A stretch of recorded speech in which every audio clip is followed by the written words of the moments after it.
희한하게도 우리 대통령 선거가 가까워지면 북한 매체들도 덩달아 바빠집니다. 우리 대선 후보들과 관련된 보도를 하느라고요.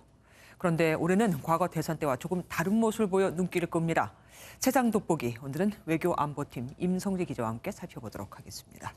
임 기자, 이재명, 윤석열 두 후보의 공방이 열렬치열하지 않습니까? 북한에서 이런 것도 다 보도를 합니까?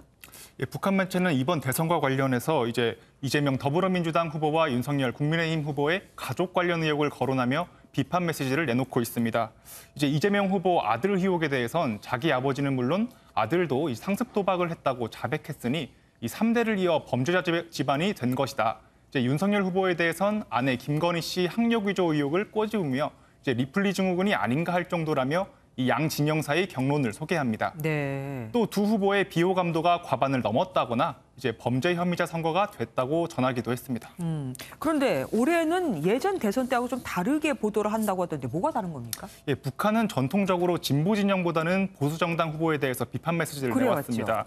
근데 2007년 대선에선 이명박 한나라당 후보와 이회창 무소속 후보에 대해서 정치 간상배, 반통일 분자 등 원색적인 용어를 써가며 반감을 드러냈습니다. 이런 경향은 2012년 대선에서도 나타났습니다.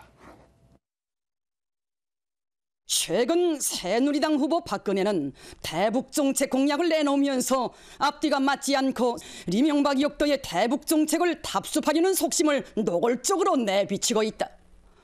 그런데 이번 대선에선 앞서 언급했다시피 민주당과 국민의힘 후보를 싸잡아 비판하고 있습니다. 그러면은 이 두 사람 다 자기들한테 별로 이롭지 않다고 보고 있는 걸까요?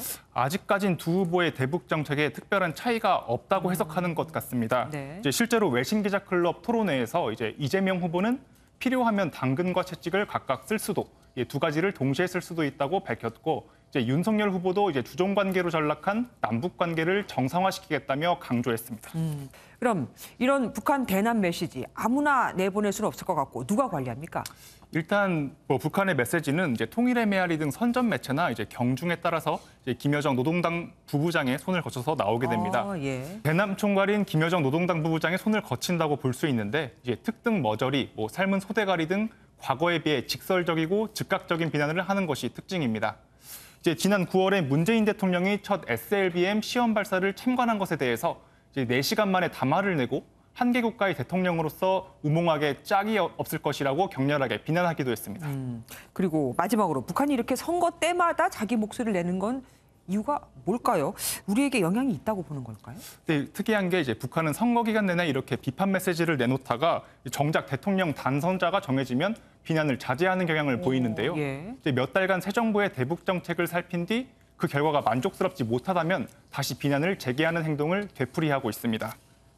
경제를 회생시킬 수 있는 방안은 남북관계라는 걸 누구도 잘 알고 있거든요. 집권했을 때 남북관계 여지를 완전히 없애는 그런 내용은 아니에요.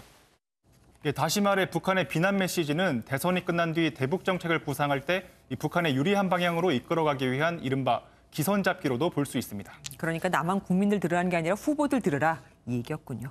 고맙습니다. 지금까지 임성재 기자와 함께했습니다.